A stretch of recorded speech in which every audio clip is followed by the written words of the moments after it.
Hello दोस्तों, जय हिंद।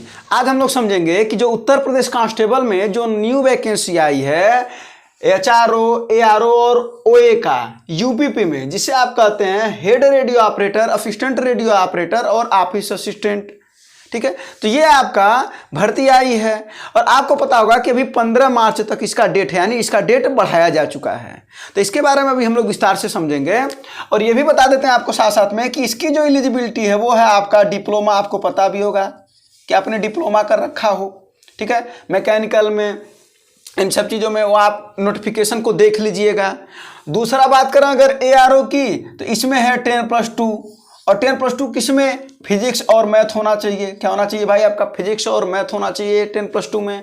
बात करें अगर ओए की, तो इसमें जो है आपका हाई स्कूल होना चाहिए, 10th पास होना चाहिए आपका, या आप ITI किए हो, ये होना चाहिए। ये है आपकी एलिजिबिलिटी। और अगर जितने लोगों की एलिजिबिलिटी है तो वो इस वीडियो को देखें और थोड़ी सी समझाने की हम कोशिश करेंगे कि आपका आखिर सिलेक्शन कैसे होगा। ठीक, आते हैं सबसे पहले सिलेबस पर और देखते हैं कि हमारा सिलेबस क्या है। तो बात करें सबसे पहले तो आपका है पहले हिंदी, उसके बाद से आपका मैथ, उसके बाद से आपका रीजनिंग और उसके बाद से आपका जनरल स्टडीज, जिसमें 2 पार्ट हैं, साइंस का और जनरल नॉलेज का। ये आपका पार्ट है। और अगर देखा जाए कि इसमें से कितने कितने अंक पूछे जाएंगे, तो सभी में 100-100 अंक पूछे जाएंगे। सभी में कितने अंक पूछे जाएंगे भाई? 100-100 अंक पूछे जाएंगे। यहां का भी मैटर हम आपको समझाते हैं।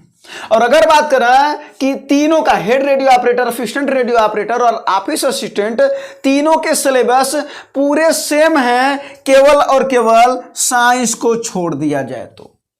केवल और केवल साइंस को छोड़ दिया जाए तो पूरे सिलेबस एकदम सेम है। बस इसी में किसी में कुछ चैप्टर एक्स्ट्रा है, किसी में कुछ चैप्टर नहीं है और अधिकतर कॉमन चैप्टर हैं तीनों के लिए। तो ये है आपका। तो बात करें हिंदी में, तो हिंदी आप देखिएगा पूरा सिलेबस तीनों का एक है। तो बात करें हिंदी में तो इसका 100 अंक।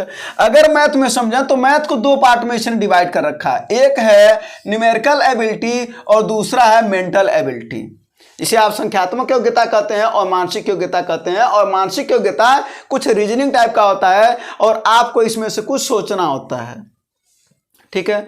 और बात करें अगर मेंटल एप्टीट्यूड, ये भी एक रीजनिंग का पार्ट है। तो ये 3 पार्ट में, मेंटल एप्टीट्यूड, IQ टेस्ट और रीजनिंग टेस्ट, ये 3 पार्ट में है और यहां से भी 100-100 अंक आपके आने हैं।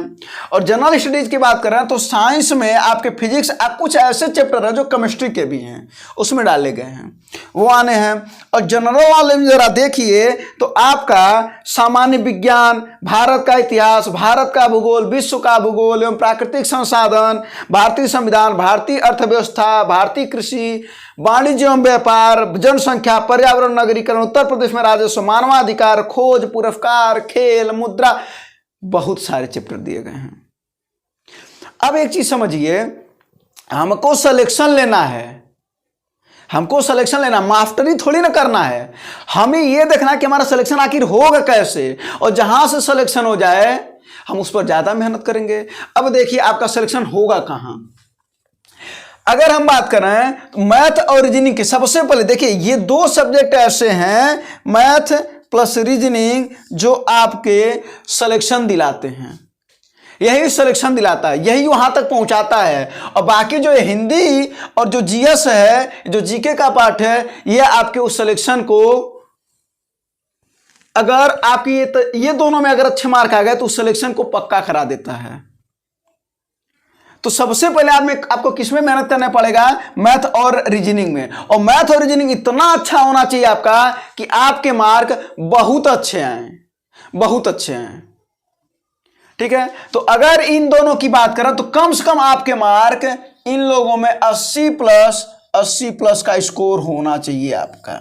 और सबसे पहले आपको तैयारी इन्हीं 2 विषय की करनी पड़ेगी। सबसे पहले इन दोनों विषय की तैयारी करिए। बहुत लोगों को हमने सुना जो कहते हैं कि रीजनिंग बहुत ईजी होता है, उसका कोई बात नहीं, वो हमारा हो जाता है।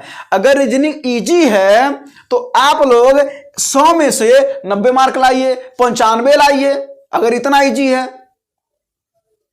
तो उसको इजी ना समझिए। आपका काम क्या है, सभी पर प्रैक्टिस करना। और आपने बहुत बार देखा होगा कि आपका सब विषय बाद में अच्छा हो जाता है, लेकिन रीजनिंग ही आप छोड़ देते हैं तो वहां से रीजनिंग के भी मार्क घट जाते हैं, आपने देखा होगा। तो ये आपको समझना है कि इन दोनों में से, मैथ और रीजनिंग में से आपको 80+80+ करने हैं। और बात करें अगर हिंदी का और जीएस का, तो हिंदी की बात करें तो कम से कम आपके 60-70% आने चाहिए। और आपको इसमें से एक पता भी है कि एक बुक है आपका आदित्य पब्लिकेशन, हम एक बता भी दे रहे हैं, एक बुक आदित्य पब्लिकेशन, पूरा उत्तर प्रदेश जानता है कि हाँ ये जो बुक है वो अच्छी बुक मानी जाती है। वो भी क्यों? क्योंकि इसमें प्रीवियस ईयर के पेपर खूब ज़्यादा दिए रहते हैं। और इसको कैसे आपको पढ़ना है वो आप समझिएगा। आपको जो 4 ऑप्शन दिए रहते हैं ना प्रैक्टिस, जो टेस्ट, जो प्रैक्टिस होता है, जो पीछे दिया गया रहता है, वो चारों ऑप्शन को आप एक एक ऑप्शन को अच्छे से समझिए और उसको एकदम पूरा पढ़ डालिए। इतना पढ़ डालिए कि इसमें कम से कम 60-70% मार्क आए, यानी 60 से 70 नंबर आए कम से कम आपका। और बात करें अगर इसके लेवल की, तो इसका लेवल उत्तर प्रदेश कांस्टेबल से थोड़ा सा अप होगा, क्योंकि वैसे भी आपको पता है कि ये 4200 ग्रेड पे का, ये 2400 ग्रेड पे का और ये 2000 ग्रेड पे का है। तो उत्तर प्रदेश कांस्टेबल से इसका लेवल अप होगा। और जो आपने भी देखा होगा यूपी एएसआई का जो पेपर हुआ है, यूपी एएसआई, उसी से थोड़ा सा नीचे रहेगा, यानी वही लेवल रहेगा। आप मान करके चलिए, आप मोटी मोटा मान करके चलिए कि वही आपका लेवल रहेगा। ये हो गया। अब बात करते हैं, देखिए जनरल स्टडीज में 2 पार्ट है, साइंस और जनरल नॉलेज। आपने देखा होगा उत्तर प्रदेश दरोगा में भी 2 सिलेबस था, 2 पार्ट था जीके का। एक था संविधान और दूसरा था जिसमें धाराएं भी पूछी जा रही थी, है ना, और दूसरा था जीके का पार्ट जिसमें ये सब था, आपका विज्ञान, भारत का इतिहास, भारत का भूगोल, ये सब पार्ट थे आपके।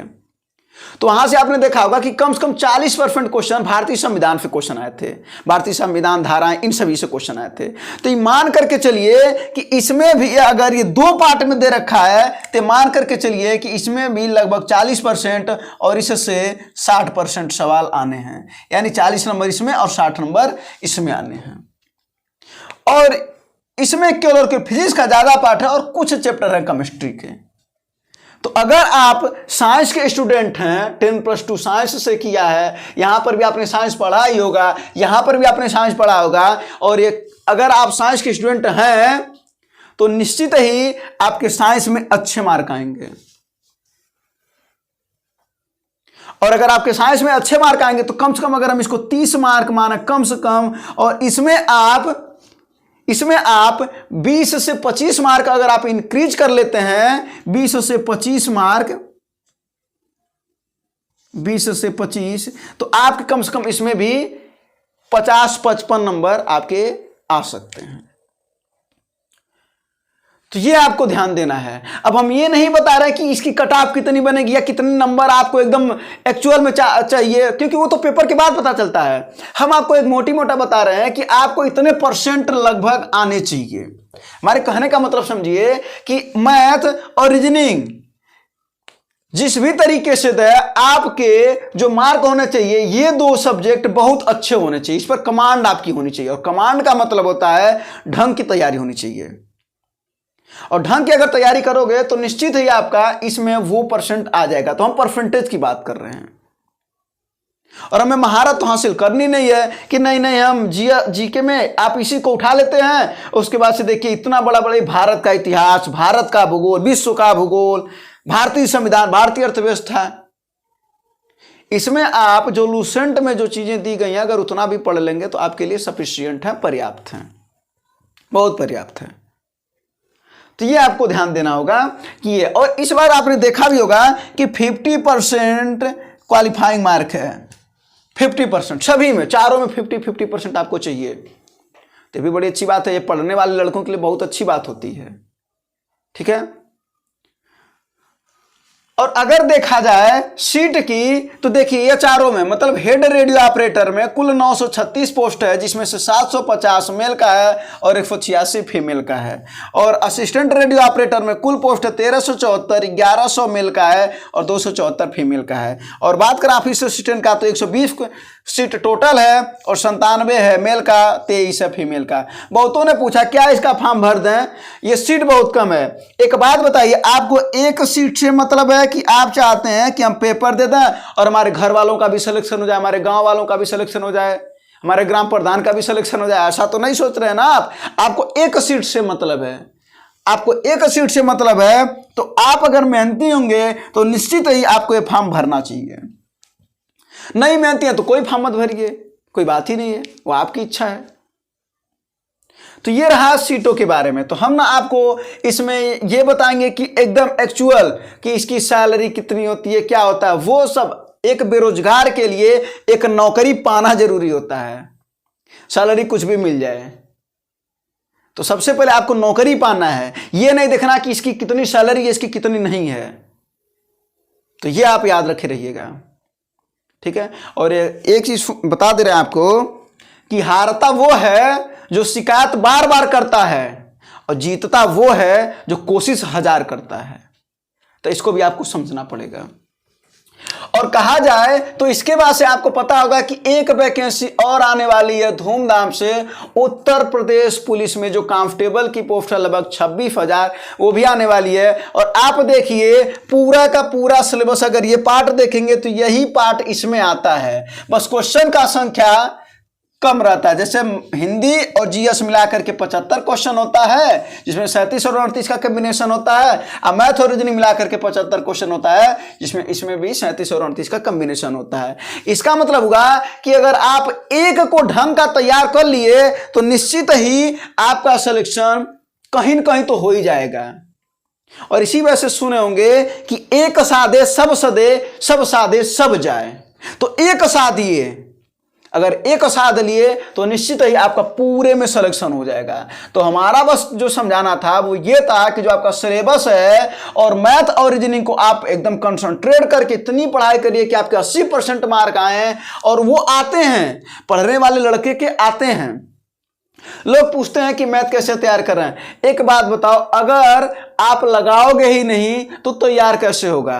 किसी दूसरे के भरोसे तैयारी नहीं होती है। जब भी तैयारी होती है तो खुद करनी पड़ती है, खुद के भरोसे तैयारी होती है। अगर कोई पढ़ाता भी है, मान लेते हैं अगर हम पढ़ा भी रहे हैं तो हम एक क्लास में आपको कितना सवाल बता देंगे? 7 से 8 सवाल, 10 सवाल, 15 सवाल, 20 सवाल मान लीजिए, इतना ही ना आपको बता पाएंगे। लेकिन क्या उस 20 सवाल से आपका पूरा का पूरा मैथ तैयार हो जाएगा? क्या नहीं। एक टीचर का काम होता है केवल और केवल उस बच्चे को रास्ता दिखा देना। जाना तुम्हें ही है, जाना आपको ही है वहां तक। तो ये आपको समझना पड़ेगा। तो आपको ही मेहनत करनी पड़ेगी। आप प्रैक्टिस टेस्ट दीजिए, रीजनिंग का प्रैक्टिस कीजिए, मैथ की खूब ज्यादा प्रैक्टिस करिए। 2 घंटे का टाइम है, सॉरी 2.5 घंटे का टाइम है। तो प्रैक्टिस तो आपको ही करनी है। तो ये ध्यान दीजिए कि यहां पर अगर आपने प्रैक्टिस कर लिया, और डरिए बिल्कुल भी नहीं, बिल्कुल भी नहीं डरिए। और वैसे भी आप देखिए, जब आप सिलेक्शन पा जाएंगे ना, तो जो भी आज जो आप मेहनत कर रहे हैं ना, जो आपको लग रहा है कि बहुत निराशा भी आ रही होगी, ये कल को ना सब वर्थ लगेगा, कल सब अच्छा लगेगा। एक बार सिलेक्शन पा करके तो दिखाइए, सब अच्छा लगेगा। और ये बिल्कुल मत सोचिए कि सीटें कितनी है, अब कुछ नहीं, सीटें कितनी है, अब हो चुका आगाज रण का। तो ये आपको समझना पड़ेगा कि हमें इनमें सिलेक्शन लेने के लिए सबसे पहले मैथ और रीजनिंग को पकड़ेंगे, उसके बाद से हिंदी को पूरा का पूरा तैयार कर लेंगे, और जीएस वाले पार्ट में साइंस को पहले पढ़ेंगे, पहले साइंस को तैयार करेंगे, उसके बाद फिर जीके को पढ़ेंगे। ये आपका काम है। सीटें हमने बता दिया, सीट आपको चाहिए एक, बाकी सीटों से आप मत सोचिए कि कितनी सीटें हैं, आपको चाहिए एक केवल सीट। तो हमारा काम था बस आपको ये बताना कि सिलेबस आपका ये है, आपके सिलेक्शन कैसे होंगे, कहाँ आपको मजबूती देनी पड़ेगी वो आप समझिए। और अगर एक की तैयारी अगर आपकी ढंग की हो जाएगी तो जितने भी आपके आगे के एग्जाम हैं या जिसमें आपकी एलिजिबिलिटी है वो सब एग्जाम आपके अच्छे होंगे। और आप टेस्ट देते रहिए और आपका सिलेक्शन निश्चित ही होगा। ठीक है दोस्तों, धन्यवाद, जय हिंद।